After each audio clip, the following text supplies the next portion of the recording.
Et Jessica, on va poursuivre toujours avec un nouvel exemple d'engagement collectif. Je te laisse la place. Tout à fait, tout à fait.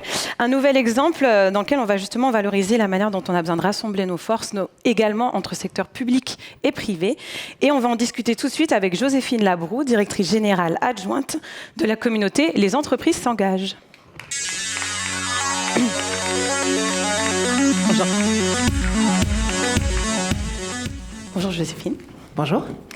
Alors, les entreprises s'engagent, c'est une communauté un peu particulière qui ne rassemble pas que des entreprises qui s'engagent. Donc, peut-être que vous pouvez nous présenter cette entreprise, cette communauté et les engagements derrière que vous recouvrez.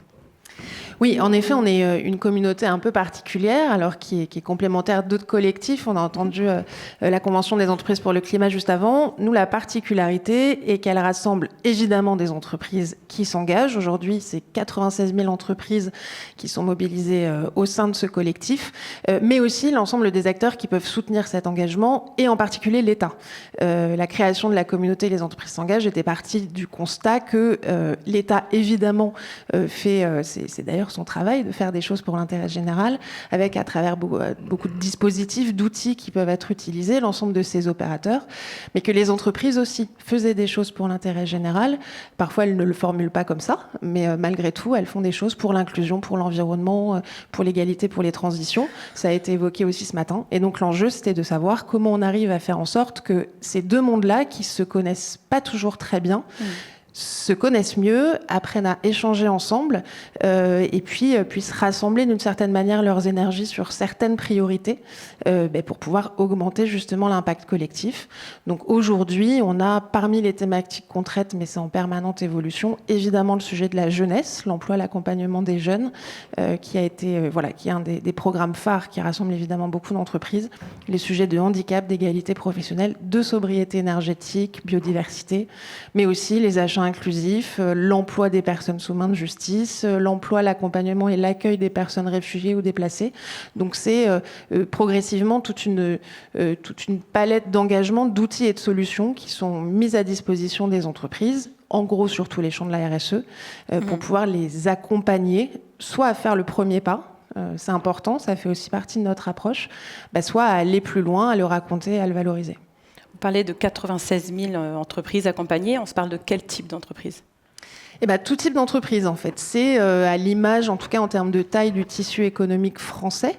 Donc, c'est environ 80% de TPE, PME. Et donc, on a à la fois, évidemment, des grands groupes avec qui on travaille spécifiquement au niveau national. Et on a des entreprises partout en France qui s'engagent et avec parfois, en effet, des surprises sur les entreprises qu'on va découvrir et avec des pépites ou des spécialistes, des experts de l'engagement qu'on va rencontrer peut-être là où on ne les attendait pas.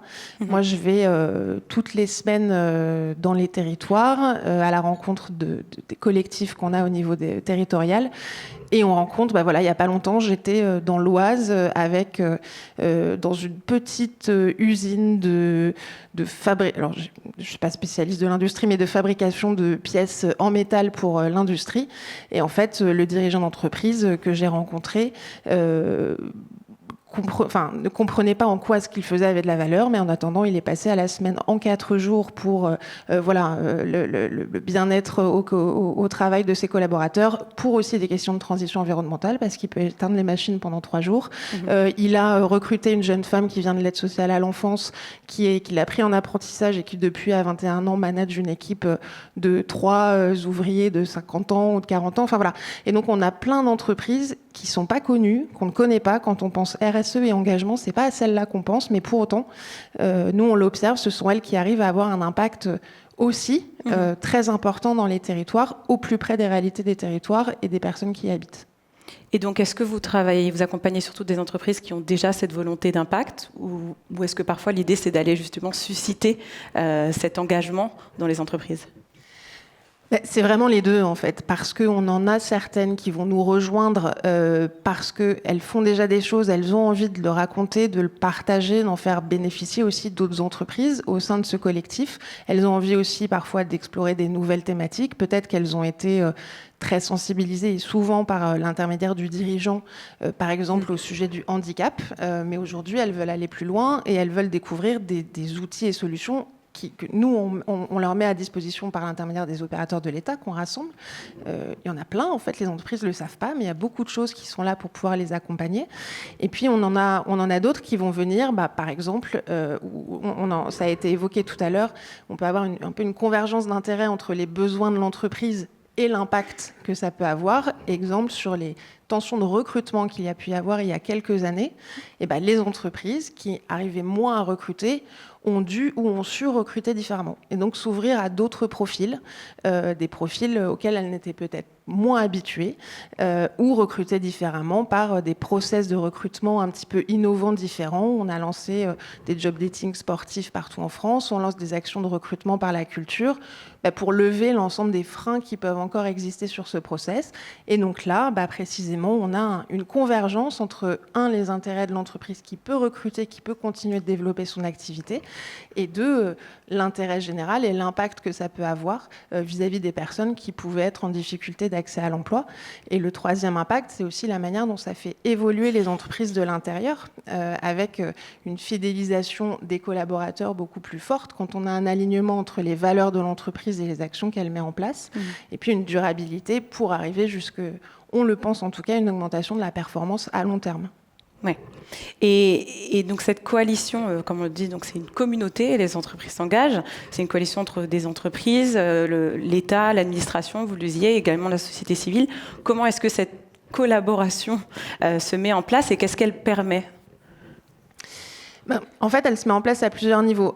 J'en parlais tout à l'heure. Déjà, on a créé des collectifs, des clubs en l'occurrence, on les appelle comme ça, dans tous les départements de France. Donc dans les 101 départements, on a des clubs, les entreprises s'engagent, qui rassemblent à la fois les entreprises qui s'engagent déjà, qui veulent s'engager ou qui ont envie de découvrir les solutions et les outils, mais aussi en effet sous égide du préfet, de l'administration, de l'ensemble des services de l'État et des associations, des acteurs de la société civile au niveau local, pour pouvoir à la fois essayer d'identifier les thématiques prioritaires sur lesquelles des actions peuvent être développées au niveau local.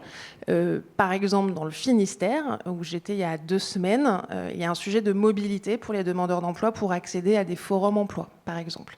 On a une entreprise, Transdev, qui par ailleurs est mécène de la communauté, qui a mis à disposition des bus pour pouvoir amener les personnes au niveau local. Donc là, c'est une solution très concrète et qui peut sembler simple, mais qui a permis à 150 personnes de pouvoir accéder à ce forum. Et puis, on va avoir les chiffres pour l'ouverture. Donc, c'est se connaître, 2, fédérer, se comprendre différemment. Et puis, surtout, s'appuyer sur les solutions, les forces et les approches de chacun pour construire des nouvelles solutions très concrètes d'engagement pour les entreprises. On a sorti un baromètre... Quel jour est-on ? Mardi, hier, que vous retrouverez dans la Tribune, sur le site de la Tribune, sur l'engagement des entreprises.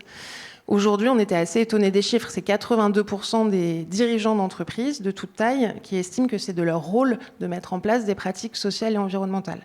Pourtant, ils ne savent pas forcément comment le faire. 30% ont déjà commencé à le faire, mais il manque encore d'accès, d'outils de simplification. Donc c'est là que nous, on intervient avec l'ensemble des autres réseaux d'entreprises avec qui on travaille, bien sûr, les réseaux généralistes classiques et les filières, pour pouvoir leur permettre de faire ce premier pas et puis progressivement devenir... l'entreprise engagée de demain, d'une certaine manière. Merci beaucoup. Merci. Merci beaucoup, Joséphine, pour cette présentation.